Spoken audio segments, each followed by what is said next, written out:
इसमें आया, जब मैं खोज में था तो आया, तभी मैंने ये कह दिया था कि मैं यहाँ आऊँगा, ये जगह मुझे पसंद आ गई। तो जब मेरी उपलब्धि हुई तो मैं इस जगह पे आया। मैं एरिया में घूम के सत्संग करूं और जब मैं थक जाऊं तो यहाँ आ जाऊं और यहीं कहीं पड़ा रहूं, मंदिर के आसपास ऐसे पड़ा रहूं। तो मैंने फैसला किया, मैं हर जगह घूमने के बाद, कि आध्यात्म के लिए और लोगों के कल्याण के लिए ये जगह पे मैं कुटिया बनाऊँ। ठीक है, लेकिन बनाऊँ कहाँ, यहाँ जगह नहीं है क्योंकि इधर गांव था। और उस समय इसलिए नहीं बना सकता कि मेरा 12 साल का पूरा नहीं हुआ था, तो मैं 12 साल का इंतज़ार कर रहा था। 2011 में कृष्ण जन्माष्टमी को मैं सन्यासी हुआ था, तो 2023 में मेरा पूरा हुआ। और जैसे ही कृष्ण जन्माष्टमी को पूरा हुआ, मैं ओमकारेश्वर में पूरा करने गया। तो मैं कहा चलो आज मेरा 12 साल आखिरी है, आज मैं जल भी ग्रहण नहीं करूँगा और अपने आप में बैठूँगा। तो मैं गया, चलो अब ओमकारेश्वर आए हैं तो ओमकारेश्वर मंदिर में भी मिल लेते हैं। तो मंदिर में गया तो बड़ी भीड़ थी, लेकिन भीड़ में भी जाके आया और मैं बोला देख अब नहीं आऊँगा भीड़ भाड़ में। नीचे बैठा, एक आदमी आया, ऐसे ही बात करने लगा, बोला कुछ भोजन वगैरह लेंगे, बोला आज कुछ नहीं लूँगा। फिर मेरा भाव हुआ कि महाकाल भी चल दूँ क्या, ऐसे भाव हो रहा था। फिर वहाँ का कुछ देर बाद एक लड़का आया, बाद में पता चला कि वो मंदिर का पुजारी है, तो उससे हमारी बातचीत होने लगी। तो बोले चलो मैं आपको, देखिए मेरा 12 साल पूरा होना है, बोले चलो आपको ओमकारेश्वर में जब वो सोते हैं, माता शंकर पार्वती बताया, जब विश्राम करते हैं तो आपको विश्राम का दिखाता हूँ पूरा वस्त्र वगैरह। ठीक है, देखिए एक तरफ मेरा भी विश्राम होने वाला है आखिरी। ठीक है, 12 साल का एक इंतज़ार पूरा होने वाला है। और मैं फिर मुझे वो ले गया, फिर बिस्तर जहाँ पे वो सोते हैं, अब ये शयन कक्ष है, अब ये यहाँ इस बिस्तर उस्तर सब दिखाया और सीधा जाके दिखाया, हाँ सीधा अंदर ले गया। फिर बोला चलो आपको महाकाल का दर्शन कराता हूँ। तो ओमकारेश्वर के ऊपर महाकाल का मंदिर है, तो महाकाल लेके गया। फिर इसके बाद बोले जल पी लो, बोला नहीं जल तो ग्रहण नहीं करूँगा। तो फिर मैं दर्शन वगैरह करा के नीचे आया, बैठा, और फिर इसके बाद मैं चला गया। मैं बोला चलो जहाँ से मैं सन्यासी हुआ हूँ 12 साल के बाद उस आश्रम में चला जाऊँ। ठीक है, तो मैं उस आश्रम में गया और यहाँ पता चला कि बाढ़ आ गई, और बाढ़ आ गई तो ये जगह खाली हो गई। हाँ, ये जगह खाली हो गई। और फिर आके मैंने देखा तो जगह खाली, तो फिर मैंने यहाँ पे कुटिया बनाया। तो ये गांव वगैरह कुछ ये गांव था, यहीं बैठी आप, घर था। अच्छा। हाँ, यहाँ घर था। तो इस काम के लिए प्रकृति का खुद सहयोग है पूरी तरह। और मैंने कहा है समाज हित में हो तभी हो, नहीं तो मत हो, क्योंकि मुझे कुछ नहीं करना है, मेरे पास कोई काम ही नहीं है। मेरे पास उन्हीं को भेजना, मेरे पास ऐसे लोगों को ना भेजना, मुझे कोई नहीं चाहिए। मेरे पास कोई आता है अगर उसका आत्मिक कल्याण हो तो ही आए, नहीं तो भेजना मत, मुझे किसी से मिलना नहीं। और ये काम तभी हो जब समाज का इससे कल्याण हो, हित हो, नहीं तो ना हो। प्रत्यक्ष ज्ञान भी तभी फैले जब इससे कल्याण हो, जन का कल्याण हो।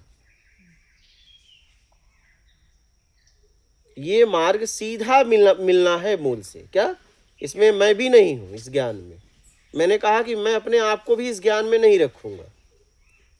तो इस जगह पे जब मैं दोबारा आया तो इस जगह को मैंने बहुत जांचा, मतलब बिना बिस्तर का ऐसे सोए पड़ा रहना, रात में कई जगह सोना, तो ऐसे जांचता था। मंदिर के आसपास पड़े रहना बिना बिस्तर का, ठंड के महीने में, नवंबर दिसंबर जनवरी में, ऐसे बिना बिस्तर का। लोग बिस्तर भी देना चाहे मना कर देता था कि नहीं बिस्तर मुझे नहीं चाहिए। तो मंदिर में आगे सोऊं तो टाइल्स लगी रहे, रात भर कांपूं तो मैं फिर जहाँ से परिक्रमा करते हैं पीछे चला जाऊं, नर्मदा मंदिर है ना, पीछे चला जा, लेकिन पीछे भी ठंड जाती थोड़ी न थी।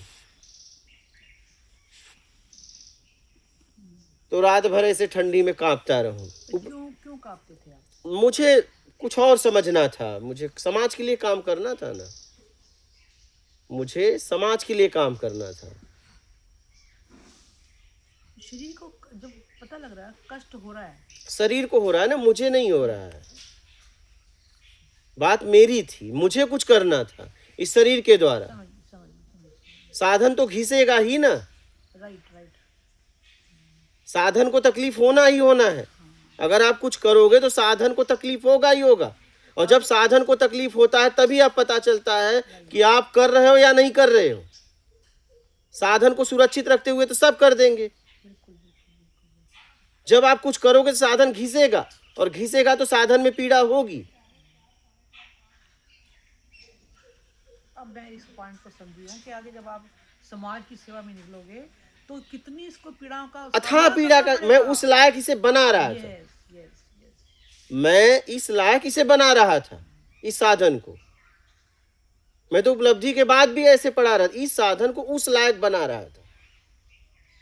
आज मुझे कहीं भी कुछ भी भोजन भी ना मिले, मैं पानी पी के रह सकता हूँ, पत्ते खा के रह सकता हूँ। मैंने इस लायक इस साधन को बना दिया क्योंकि मुझे काम करना था, मुझे पीड़ा नहीं हो रही थी। मैं इस साधन को तैयार कर रहा था किसी कार्य के लिए।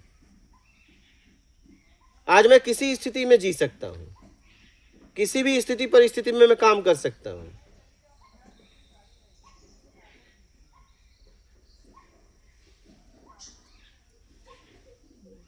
तो मैं इसे तैयार कर रहा था। गहरी बात है, ऐसे जल्दी समझ।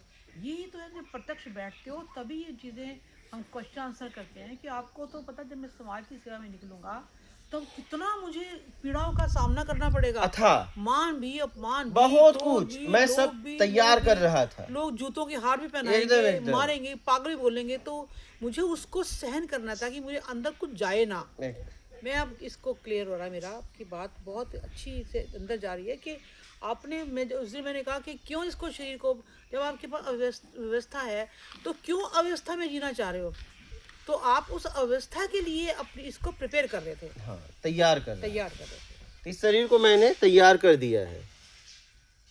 अब ये शरीर को कहीं भी लेके मैं कैसे भी स्थिति परिस्थिति में काम कर सकता हूँ, मुझे कोई प्रभाव काम नहीं करेगा मुझ पे, और शरीर के पीड़ा से मेरा लेना देना है भी नहीं।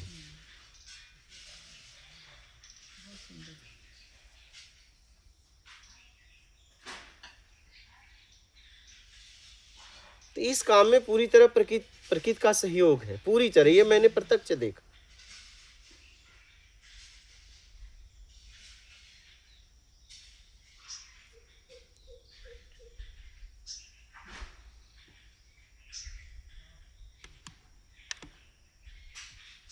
और उसी समय बाढ़ आना था क्या? जैसे मैं यहां से गया और बाढ़ आ गई, जैसे मैं ओमकारेश्वर से गया और इधर बाढ़ आ गई।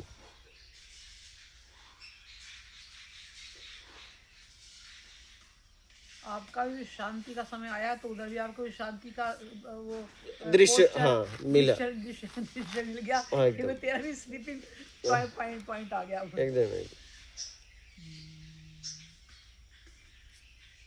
तो कीर्ति ने तो आपको